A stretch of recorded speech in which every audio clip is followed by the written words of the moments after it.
The spark of injustice. The fading sunlight of a warm Atlanta evening cast long shadows across the grocery store parking lot. Lila Harris, a 22-year-old college senior, had just finished a long day juggling her classes, a volunteer shift at the local youth center, and a part-time job at a nearby coffee shop. Her energy was low, but her spirits remained high as she packed her groceries into the trunk of her aging blue Toyota Corolla. Lila wasn't just any college student, she was fiercely determined, working tirelessly to build a future not just for herself but for the kids she mentored at the youth center. She believed in the power of resilience and kindness, values instilled in her by her late mother. Tonight, she felt a rare sense of calm as she loaded the last bag into her car and slid the trunk shut with a satisfying click. But the peace was short-lived. The unmistakable flash of blue and red lights reflected in her car's rear window, and her stomach dropped. A police cruiser pulled into the lot, stopping directly behind her car. Lila froze, her breath catching as the officer stepped out. Sergeant Travis Colton, a tall, imposing man with a reputation for being overly aggressive, strode toward her with a purposeful gait. His uniform was pristine, his badge gleaming in the dimming light, but there was nothing welcoming about his demeanor. "Ma'am," he barked, his voice sharp and commanding. "Open the trunk." Lila's heart pounded as she turned to face him. "Excuse me, officer," she said, her voice steady despite her racing pulse. "Is there a reason you need to see my trunk?" Colton's gaze hardened. "I don't have time for questions. Open the trunk now, or I'll do it myself." Lila's mind raced. She had done nothing wrong, but she'd heard stories of encounters like this. She knew her rights but also understood how quickly situations like these could spiral out of control. Slowly, she pulled her phone from her pocket and pressed record, keeping the camera pointed discreetly at her side. "All right," she said, her voice calm but edged with defiance. "I'll open it. But I'd like to know why this is necessary." Colton ignored her, stepping back and resting his hand on his holster as Lila approached the trunk. Her hands trembled as she unlocked it, the creak of the hinge loud in the tense silence. The officer immediately leaned in, shining his flashlight over the contents. Lila's neatly packed groceries were the first to catch his attention, bags of fresh vegetables, a carton of eggs, and a loaf of bread. Colton rifled through the trunk with little regard for the items inside. A bag of rice tipped over, spilling grains onto the floor of the trunk, but he didn't seem to care. "What are you looking for?" Lila asked, her voice firmer now. Colton straightened, his expression unreadable. "Drugs. Stolen goods. You tell me." Lila's jaw tightened. "I don't have anything illegal. Everything in there is mine. I even have the receipts in my bag if you want to check." She gestured toward the passenger seat where her purse sat, but Colton ignored her. By now, a small crowd had started to gather at the edges of the parking lot. Shoppers who had been heading to their cars paused, their attention drawn by the flashing lights and the tension in the air. Some pulled out their phones, recording the scene from a distance. Lila's own phone, still recording in her hand, captured every word, every movement. Moments later, another police cruiser pulled into the lot. Out stepped Officer Elena Morales, a younger cop with a more reserved demeanor. She approached the scene with a cautious but firm expression, taking in the sight of Colton rummaging through the trunk and the fear etched across Lila's face. "What's going on here, Sergeant?" Morales asked, her voice steady but questioning. "Routine stop," Colton replied curtly, not bothering to look up. Morales frowned, her eyes flicking toward Lila. "Doesn't seem routine to me," she said. "Miss, are you all right?" Lila hesitated, unsure if Morales was an ally or just another part of the problem. "I'm fine," she said cautiously. Before the tension could escalate further, Colton's radio crackled to life. "Sergeant Colton, report back to the station immediately. Priority." Colton stiffened, his jaw clenching. For a moment, it looked as though he might defy the order, but with a frustrated grunt, he stepped back from the trunk. "You're free to go," he muttered, slamming the trunk shut. Lila didn't move at first, her instincts telling her not to trust the abrupt end to the encounter. Slowly, she climbed into her car, locked the doors, and drove away, her phone still recording until she was several blocks from the parking lot. Only then did she stop the recording and upload it to the cloud, her hands trembling as the reality of what had just happened sank in. In the days that followed, Lila's life took an unexpected turn. The video she had secretly recorded spread across social media like wildfire. It was shared, reshared, and dissected in forums, news segments, and conversations across the country. The hashtag Justice for Lila trended on every platform, amplifying her voice far beyond the confines of her Atlanta neighborhood. Community leaders, civil rights organizations, and activists quickly rallied around her story. Her calm demeanor in the face of intimidation and her courage to document the injustice resonated deeply with people who had faced similar situations. Protesters filled the streets of Atlanta, holding signs with slogans like "Accountability Now" and "End Racial Profiling." Many carried Lila's image, her strength symbolizing the collective struggle against systemic bias and abuse of power. Meanwhile, the Atlanta Police Department scrambled to control the fallout. Sergeant Travis Colton was placed on administrative leave as an internal investigation was launched. Public pressure mounted for swift and decisive action, with news outlets running continuous coverage of the incident. Civil rights attorneys reached out to Lila, offering to represent her in legal proceedings against the department. Lila, who had always preferred to stay out of the spotlight, found herself thrust into a role she hadn't asked for. She became the face of a movement, her story inspiring others to share their own experiences and demand change. But as the support poured in, so did the challenges. Lila received messages of encouragement from people around the world, but she also faced backlash from those who questioned her motives or sided with the officer. Strangers sent her hateful messages, accusing her of fabricating the incident or exaggerating the details. Through it all, Lila remained steadfast. She knew the truth, and she knew she had done the right thing by recording the encounter. With the support of her friends, community, and newfound allies, she prepared to take the next steps in her fight for justice. What Lila didn't realize was that this was just the beginning of a journey that would test her resilience, challenge her beliefs, and ultimately redefine her purpose. The spark of injustice had ignited something far greater than she could have imagined, and Lila was ready to face whatever came next. The video goes viral. The morning after the harrowing encounter in the grocery store parking lot, Lila Harris sat at the small kitchen table in her apartment, staring at her phone. She had barely slept. The events of the previous night replayed in her mind like a bad dream, the flashing lights, the officer's harsh tone, his hands rifling through her belongings without cause. She still couldn't shake the image of his hand resting on his holster, a silent threat that had loomed over the entire encounter. Her phone buzzed, and she glanced down. A friend had texted. "Lila, you okay? I saw a post about you last night. Call me." Confused, Lila opened her social media app. Her heart sank as she saw her own face staring back at her in a grainy video someone had posted. It wasn't from her own recording but from someone in the crowd at the parking lot. The caption read, "Caught on camera, Black college student harassed by police for no reason. #Justice for Lila." The video was everywhere.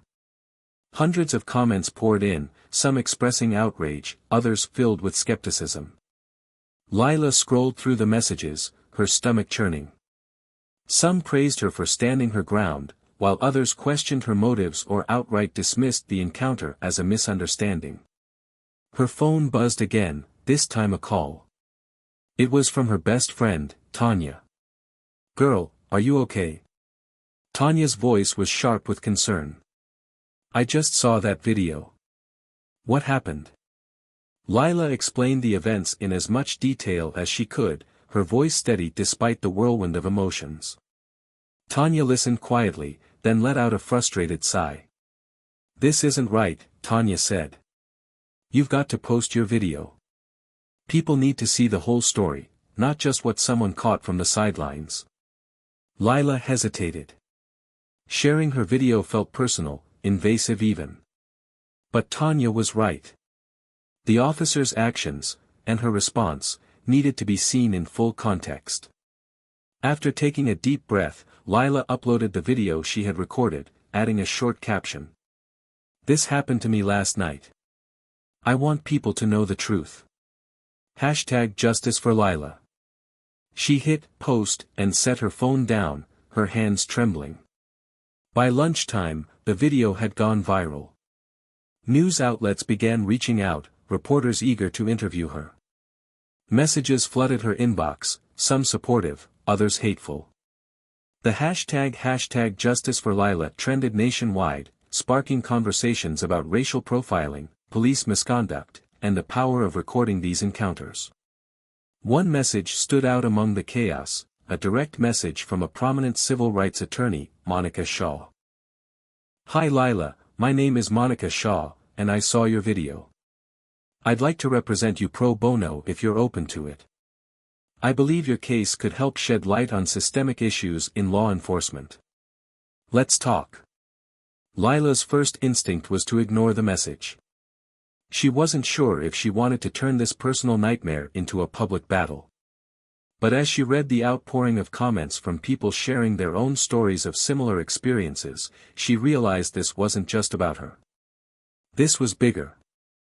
That afternoon, she met Monica Shaw at a small coffee shop near campus. Monica was sharp and confident, with a calm demeanor that immediately put Lila at ease. "I want to start by saying how much I admire your courage," Monica began. "What you did, recording that interaction, staying calm under pressure, that's not easy. And it's not something everyone can do." Lila nodded, grateful for the acknowledgement. I didn't want things to escalate. I've seen too many stories where people like me didn't walk away from encounters like that." Monica leaned forward, her expression serious. "And that's exactly why your case matters. Your video shows not just what happened but how you handled it. We can use this to push for accountability, not just for the officer who harassed you but for the system that allows this kind of behavior to continue."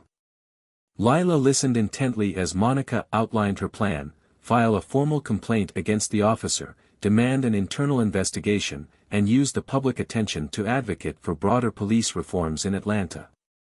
"It won't be easy," Monica warned. "You'll face backlash, especially online. But if you're willing to stand your ground, you can make a real difference." Lila took a deep breath. The thought of putting herself in the spotlight was terrifying, but she couldn't ignore the opportunity to create change. "Okay," she said finally. "Let's do it." The days that followed were a whirlwind of media appearances, legal meetings, and rallies organized by community leaders. Lila quickly became a symbol of resilience and courage, her story resonating with people far beyond Atlanta. At one rally, held outside City Hall, Lila stood before a crowd of hundreds. Her voice shook as she began to speak, but as she looked out at the sea of faces, people of all ages and backgrounds holding signs that read, "Justice for Lila," and "End Racial Profiling," her confidence grew. "What happened to me isn't unique," she said, her voice clear and steady. "Too many people in our communities live in fear of the very people who are supposed to protect us.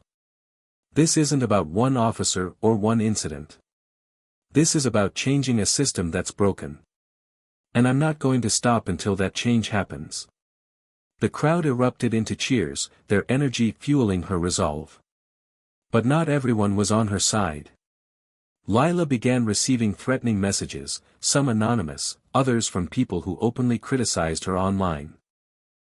She was called a liar, an opportunist, and worse. Some accused her of trying to ruin the officer's career for attention.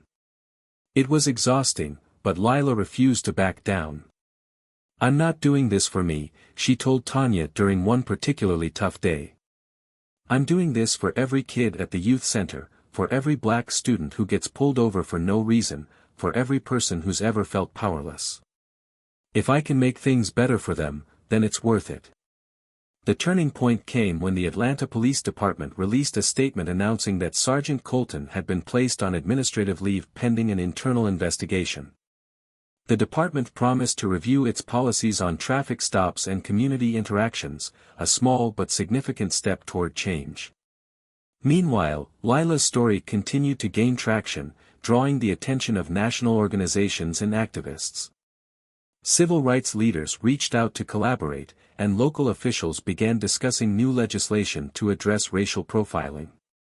For the first time since that night in the parking lot, Lila felt a glimmer of hope. One evening, as she sat in her apartment reading through yet another flood of messages, her phone buzzed with a call from Monica.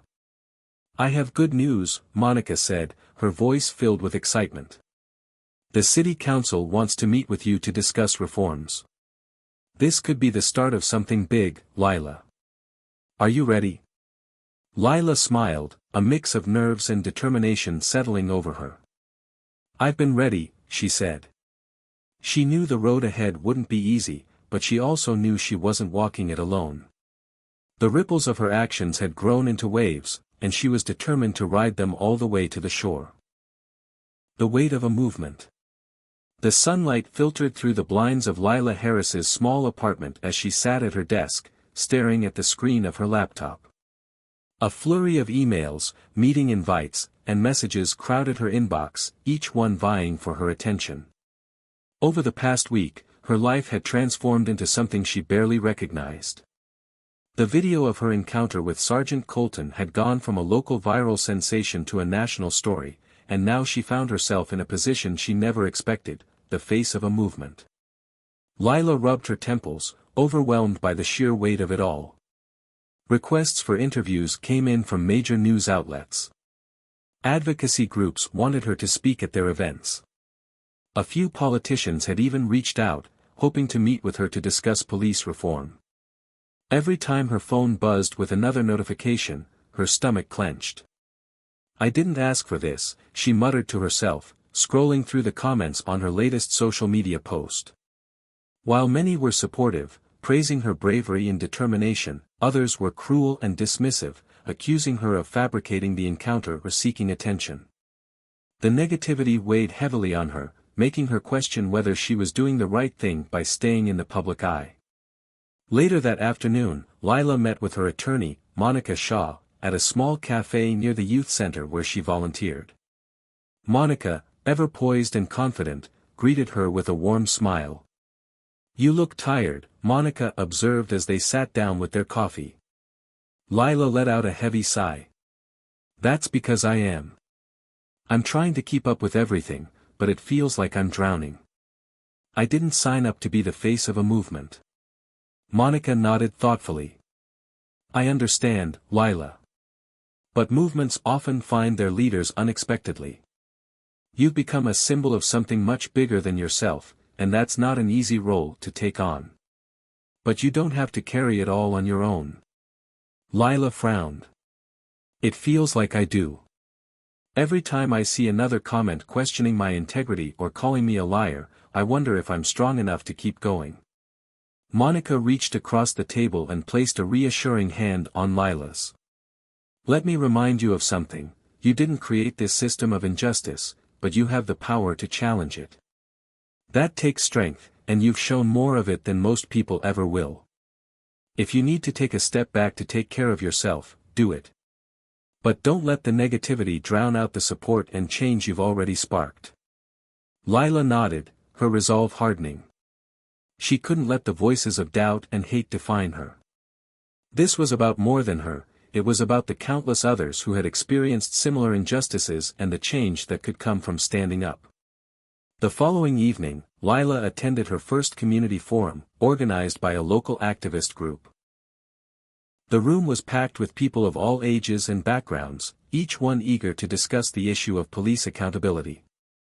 As Lila walked to the front of the room, her heart pounded in her chest. Public speaking had never been her strong suit, but she knew how important this moment was. She took a deep breath and began. I didn't ask to be here, and I didn't plan for any of this to happen. But what I experienced that night in the parking lot is something too many people in our community face every day. It's not just about me. It's about a system that needs to change." Her voice grew stronger as she spoke, fueled by the nods and murmurs of agreement from the audience. She shared her story, emphasizing the fear she had felt and the courage it took to stand her ground. By the time she finished, the room erupted into applause. After the forum, attendees lined up to shake her hand, thank her, and share their own experiences. One woman, an older grandmother with kind eyes, held Lila's hand tightly as she spoke. "My grandson went through something similar last year," the woman said, her voice trembling. "He didn't have the chance to record it like you did. Thank you for speaking up, for giving a voice to people like him." Lila felt a lump in her throat as she hugged the woman. Moments like this reminded her why she couldn't back down, no matter how hard it got.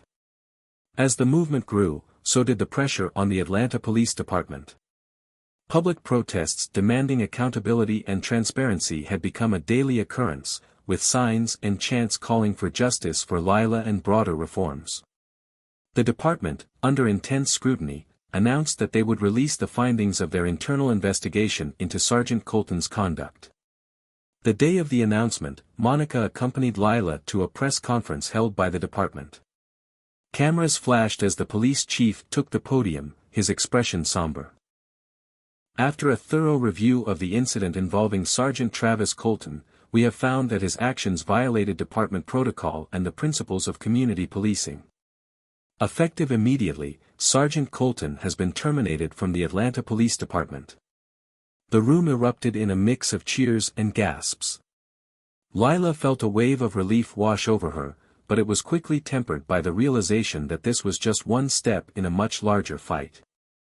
The chief continued, "We are also committing to a comprehensive review of our policies and procedures, with the goal of rebuilding trust within our community. We acknowledge that this is only the beginning, and we are committed to doing better." As Lila walked out of the press conference, reporters swarmed her, their questions overlapping in a chaotic blur. Monica stepped in, guiding her through the crowd and into the safety of a waiting car. "That was a win," Monica said as they drove away. "But it's just the start. Real change takes time." Lila nodded. "I know. But it feels good to see some accountability, even if it's just a first step." That evening, Lila returned to her apartment and found her inbox flooded with messages from people inspired by the news. One message stood out, a video from a high school student in Chicago who had started a club focused on promoting positive relationships between youth and law enforcement. The student's message read, "Your courage inspired us to start this club. We call it Bridges because we want to build understanding instead of fear. Thank you for showing us that one voice can make a difference." Lila watched the video with tears streaming down her face. In that moment, she realized the full extent of what she had started. Her story had sparked something far greater than she could have imagined, reaching people she would never meet and inspiring actions she would never see. But even as she celebrated the small victories, Lila knew the road ahead would be long and challenging. The system she was fighting against was deeply ingrained, and the backlash would continue. Still, she felt a renewed sense of purpose. One night, as she sat at her desk drafting a speech for an upcoming rally, she looked at the sticky note she had placed on her monitor weeks ago. It was a simple phrase, one her mother used to say whenever things felt overwhelming: "Keep going. You're stronger than you think." Lila smiled, her determination solidifying. She didn't know what the future held, but she knew one thing for certain: she wasn't done yet. The fight for justice and accountability was just beginning, and she was ready to lead the charge. The resistance and the rising tide. The following weeks were a roller coaster for Lila Harris. The termination of Sergeant Colton had been a victory, but it also put her directly in the crosshairs of those who felt threatened by her growing influence. Messages of support continued to pour in, but so did hate mail, death threats, and relentless online harassment. Trolls flooded her social media accounts with vile comments, accusing her of ruining a good officer's career for attention. Some claimed she was being manipulated by activists and lawyers for their own agendas. For Lila, the constant barrage was exhausting, but she refused to let it break her. She knew the work she was doing was bigger than her, and the voices of those who supported her far outweighed the negativity. However, the stress began to show in small ways: sleepless nights, skipped meals, and a growing sense of isolation. One evening, after a particularly grueling day of back-to-back interviews and meetings, Lila sat alone in her apartment, staring at her laptop. A local news segment was playing in the background, featuring a panel discussion about her case. One of the commentators, a retired police officer, was vehemently defending Colton's actions. "Look, we don't know the full story," the man argued. "Officers deal with high-pressure situations every day. Sometimes they have to make quick decisions. This whole thing has been blown out of proportion." Lila closed her laptop with a sigh. The weight of it all felt crushing. Just as she leaned back in her chair, her phone buzzed with a video call from Tanya, her best friend. "I know that face," Tanya said the moment Lila answered. "You're spiraling, aren't you?" "I'm fine," Lila said unconvincingly. "No, you're not," Tanya replied, her tone firm but compassionate. "You need a break, Lila. When was the last time you did something for yourself? When was the last time you laughed?" Lila hesitated. "I don't have time for that right now. There's too much going on." Tanya's expression softened. "I get it. You're carrying a lot. But if you don't take care of yourself, how are you going to keep fighting? You need to recharge, even if it's just for a little while." Lila knew Tanya was right. She agreed to meet her friend for dinner the next evening, hoping that a change of scenery might help her find some clarity. Over plates of tacos at a cozy neighborhood restaurant, Tanya managed to coax a laugh out of Lila for the first time in days. As they talked, Lila realized how much she had missed these moments of normalcy. For a brief while, she felt like herself again, not the face of a movement, not the subject of national debate, but simply Lila. By the time they left the restaurant, she felt lighter, her mind clearer. Tanya's words echoed in her head: "You need to take care of yourself." It wasn't just about her well-being, it was about ensuring she had the strength to keep going. The next morning, Lila implemented a new routine. She set boundaries for herself, limiting the time she spent on social media and delegating some of her responsibilities to the team of volunteers and advocates who had rallied around her. She began meditating for 10 minutes each morning, a practice she had once thought was silly but now found surprisingly grounding. She also started writing in a journal, documenting not just the events of the past weeks but her thoughts and feelings. It became a space where she could process everything: the fear, the anger, the hope, and remind herself of why she was doing this work. As Lila regained her footing, the ripple effect of her actions continued to grow. The Atlanta City Council invited her to speak at a public hearing on police reform, a significant step toward enacting meaningful change. The hearing was packed, with attendees spilling into overflow rooms and watching via live stream. When it was Lila's turn to speak, she stood at the podium, her hands gripping the edges as she scanned the room.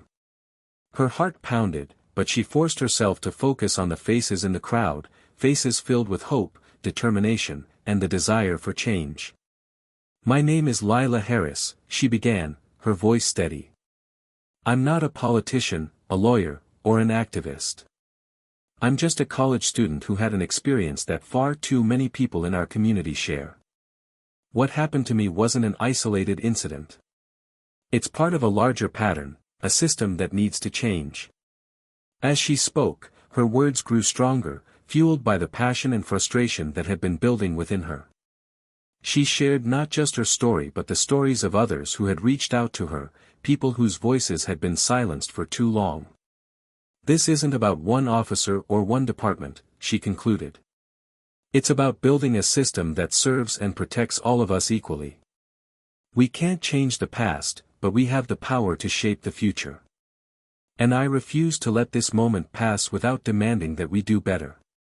The room erupted into applause, and for the first time, Lila felt a glimmer of hope that real change was possible. However, not everyone in the room was supportive. As Lila left the hearing, she overheard a group of men in suits muttering about her speech.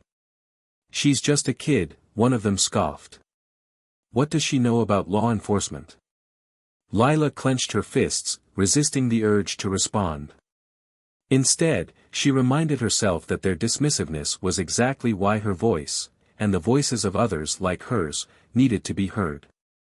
Later that week, Lila received an invitation to appear on a national talk show. The host, a well-respected journalist known for tackling difficult topics, wanted to feature her story as part of a series on racial justice. The interview was nerve-wracking but ultimately empowering. The host asked thoughtful questions, giving Lila the opportunity to share her journey in the broader goals of the movement. By the end of the segment, she felt more confident in her role as an advocate. The interview also brought new supporters to the cause, including a well-known philanthropist who offered to fund a scholarship program in Lila's name for students pursuing social justice work. Despite the progress, Lila knew the fight was far from over. The backlash persisted, with detractors finding new ways to attack her character and undermine the movement. But Lila had learned to focus on the positives, the stories of people inspired by her actions, the community leaders who had joined the fight, and the small but significant steps toward reform. One evening, as she sat at her desk reviewing plans for an upcoming rally, her phone buzzed with a message from Monica. "Take a look at this," the message read, followed by a link to a video. Lila clicked the link and was met with a montage of footage from protests, rallies, and community events, all set to a powerful spoken-word poem about justice and resilience. The video ended with a message: "Thank you, Lila, for reminding us that one voice can make a difference." Tears streamed down her face as she watched. The video was a reminder that, no matter how heavy the burden felt at times, she wasn't carrying it alone. The tide was rising, and she was part of something far bigger than herself. That night, Lila wrote in her journal, "This is hard. Harder than I ever imagined. But every time I feel like giving up, I remember the faces of the people I've met, the grandmother at the rally, the high school student who started a club, the kids at the youth center who look up to me. This isn't just about me. It's about all of us. And I won't stop until we see the change we deserve." With those words, she closed the journal and prepared for the next battle, her resolve stronger than ever. The breaking point and the breakthrough.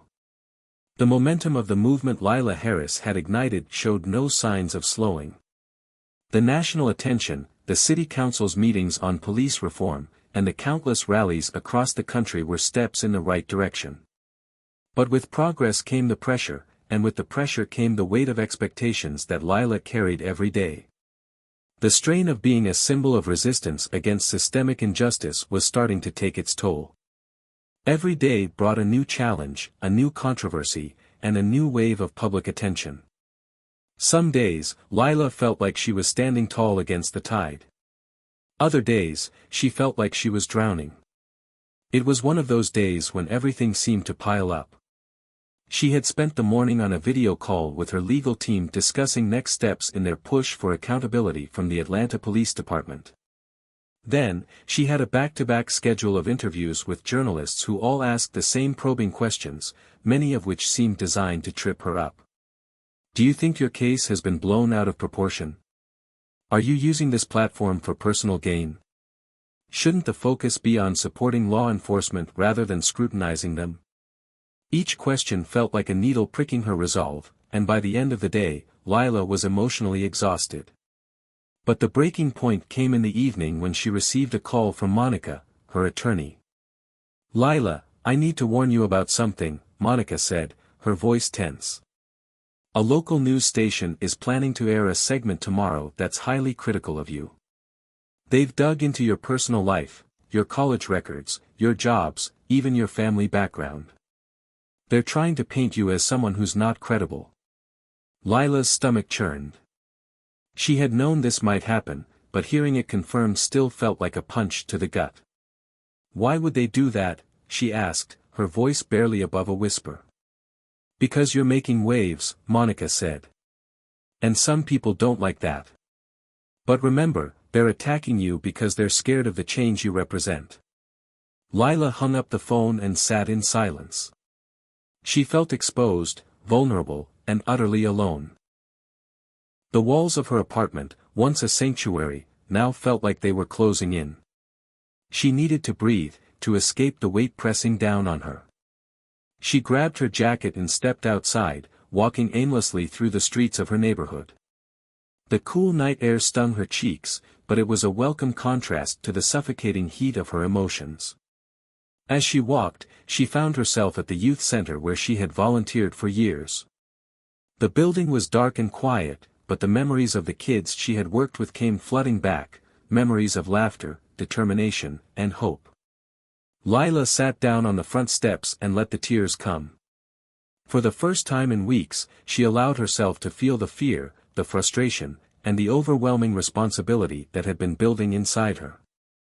She cried for herself, for the people who looked to her for strength, and for the countless others who had faced injustices like hers but never had the chance to tell their stories. The next morning, Lila woke with a renewed sense of clarity.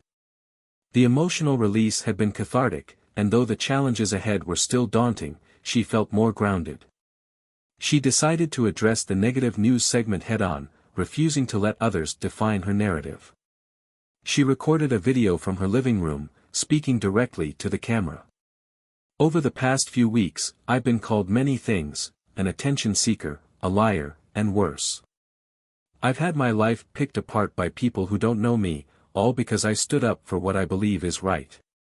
Let me be clear, I didn't ask for this fight, but I won't back down from it either. This isn't just about me. It's about every person who's been unfairly treated, every community that's been overlooked, and every voice that's been silenced. We're fighting for justice, for accountability, and for change. And no amount of criticism or personal attacks will stop me from continuing this fight."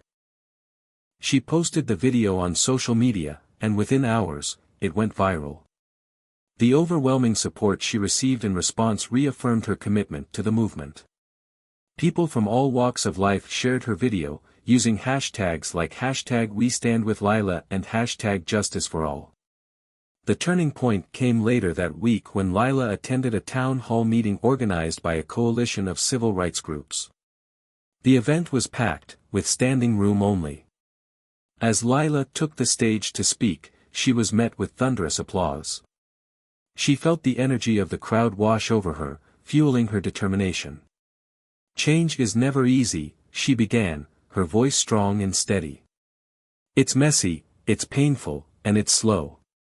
But that doesn't mean it's not worth fighting for. Every time someone tells me to give up or tries to tear me down, I remember why I'm here. I'm here for the kids at the youth center who deserve a future where they don't have to fear the people sworn to protect them. I'm here for the grandmother who told me her grandson's story, one that never made the news but deserves to be heard. I'm here for all of us who believe in a better tomorrow." The crowd erupted into cheers, and for the first time in weeks, Lila felt a sense of peace. She wasn't alone in this fight. She was part of something bigger, a tide of people demanding justice and accountability. But the most powerful moment of the evening came after the event, when a young boy approached her with his mother. The boy, no more than 10 years old, held a small notebook in his hands. "Miss Lila," he said shyly, "I wrote this for you." She took the notebook and opened it to find a handwritten letter. "Dear Miss Lila. Thank you for being brave. My mom says you're fighting so kids like me can have a better future. I want to be brave like you when I grow up. Don't give up.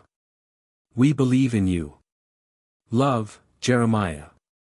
Lila felt tears prick her eyes as she knelt to hug the boy. "Thank you, Jeremiah," she said, her voice thick with emotion. "You have no idea how much this means to me." As she walked back to her car that night, clutching Jeremiah's letter, Lila realized something profound. the fight wasn't just about holding one officer accountable or changing one department's policies. It was about creating a legacy of courage, resilience, and hope for the next generation. The days that followed were a blur of meetings, interviews, and strategy sessions. But this time, Lila approached her work with a renewed sense of purpose. She began collaborating with local organizations to launch initiatives aimed at bridging the gap between law enforcement and the communities they served. She also worked with Monica to propose a new bill addressing racial profiling and police accountability, which gained traction in the state legislature. Despite the challenges, Lila felt more confident than ever in her role as a leader. She knew the road ahead would be long, but she also knew she wasn't walking it alone. One evening, as she sat at her desk reviewing plans for an upcoming rally, she wrote in her journal, "This fight isn't easy, but it's worth it. Every setback, every criticism, and every sleepless night is a reminder of what's at stake. We're not just fighting for justice, we're fighting for a future where kindness, equality, and humanity prevail. And no matter how hard it gets, I won't give up. Because this isn't just my fight, it's all of ours." With those words, Lila closed her journal and prepared for the next challenge, ready to face whatever came her way. The tide was rising, and she was determined to keep pushing forward. The legacy of courage. The world around Lila Harris had transformed dramatically since that fateful evening in the grocery store parking lot. What had begun as a moment of fear and defiance had spiraled into a nationwide movement, one that she found herself at the center of. It was a position she had never asked for, but one she now embraced fully, knowing the stakes were far greater than her personal struggles. But even as the movement gained momentum, Lila found herself grappling with deeper questions about its direction. What would lasting change look like? How could she ensure that the efforts she and so many others had poured their hearts into would continue long after the spotlight had shifted elsewhere? It was a quiet afternoon when Lila received an unexpected call from an old mentor, Mrs. Wilson, who had been her high school teacher and one of the first people to encourage her to speak out against injustice. Lila hadn't spoken to her in years, but the sound of her voice immediately brought back memories of sitting in her classroom, listening to lessons about social justice and history. "Lila," Mrs. Wilson said warmly, "I've been watching everything you're doing, and I couldn't be prouder. But I have to ask, what's next?" Lila hesitated. It was a question she had been asking herself but hadn't yet answered. "I'm not sure," she admitted. "We've made progress, but it feels like there's still so much to do." Mrs. Wilson's voice grew thoughtful. "Movements need leaders, yes. But they also need foundations, structures that ensure the work continues even when the leaders step back. Have you thought about what kind of legacy you want to leave?" Lila sat with those words long after the call ended. What kind of legacy did she want to leave? The question stayed with her as she prepared for the biggest event yet, a national summit on police reform and community accountability, hosted in Atlanta and drawing activists, policymakers, and community leaders from across the country. The summit was held in a sprawling convention center, with thousands of attendees filling the rooms and hallways. Panels and workshops covered topics ranging from policy change to grassroots organizing, and the energy was electric. Lila was scheduled to deliver the keynote address, a task that filled her with both excitement and nerves.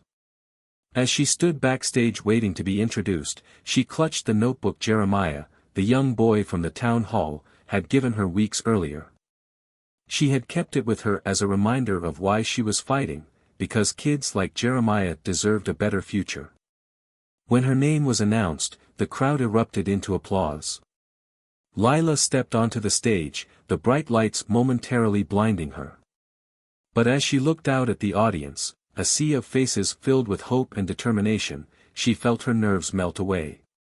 "My name is Lila Harris," she began, her voice steady and clear. "And like many of you, I'm here today because I believe in the power of change. I believe that no matter how broken a system may seem, it can be rebuilt, if we have the courage to demand it." She spoke about her journey, from the moment in the parking lot that had changed everything to the challenges and triumphs that had followed. She shared the stories of people who had reached out to her, inspired by her courage to speak up. And she called on everyone in the room to take action, not just through protests and petitions, but by building the systems and structures needed to create lasting change. Change doesn't happen overnight, she said. And it doesn't happen because of one person. It happens because of all of us, working together, refusing to give up, and believing that a better future is possible. This is our moment to make that future a reality. The room erupted into a standing ovation, and as Lila stepped off the stage, she felt a renewed sense of purpose. This wasn't just about fighting for justice, it was about building something enduring. In the months that followed, Lila dedicated herself to creating that foundation. She launched the Harris Initiative for Justice and Accountability, a nonprofit organization focused on advocating for policy changes, supporting grassroots efforts, and providing resources for communities impacted by systemic injustice. The initiative partnered with activists, lawyers, and educators across the country, creating a network of support for those fighting for change. One of the initiative's first projects was a scholarship fund for students pursuing careers in social justice, inspired by the letter from Jeremiah. The fund quickly gained traction, with donations pouring in from people moved by Lila's story. Jeremiah himself became the first recipient, a moment that brought Lila to tears during the ceremony. "This isn't just about funding education," Lila said during the event. "It's about investing in the next generation of leaders, the ones who will carry this work forward long after we're gone." As the initiative grew, Lila found herself stepping into new roles. She became a mentor to young activists, offering guidance and support as they navigated their own journeys. She also began working behind the scenes, using her platform to amplify the voices of others and ensure that the movement remained inclusive and representative. But despite her success, Lila remained grounded. She continued to volunteer at the youth center, finding solace in the time she spent with the kids there. They reminded her of the importance of hope, resilience, and community. One afternoon, as she was helping a group of kids plant a garden outside the center, a young girl approached her with a shy smile. "Miss Lila, is it true that you're famous?" the girl asked. Lila laughed, kneeling down to meet the girl's gaze. "I don't know about famous," she said. "But I've been trying to make a difference." The girl's eyes lit up. "I want to do that too." Lila felt a lump in her throat as she smiled. "You can. And when you do, I'll be right here cheering you on." Years later, Lila would look back on this time as the beginning of something extraordinary. The Harris Initiative had grown into a national organization, and the reforms she had fought for had begun to take root in cities across the country. But for Lila, the most meaningful moments weren't the awards or the accolades, they were the small, quiet victories, the kids who found their voices, the communities that came together, and the people who refused to give up. One evening, as she sat on her porch watching the sun set, Lila opened her journal and wrote, "This fight will never truly end, but that's okay. Because with every step forward, we're creating a world where justice is more than just a word, it's a reality. And that's a legacy worth fighting for." As the final rays of sunlight faded into the horizon, Lila closed the journal with a sense of peace. She had found her purpose, and she knew the work she had started would continue long after her. The ripples of her courage would carry on, touching lives and shaping futures in ways she could only begin to imagine.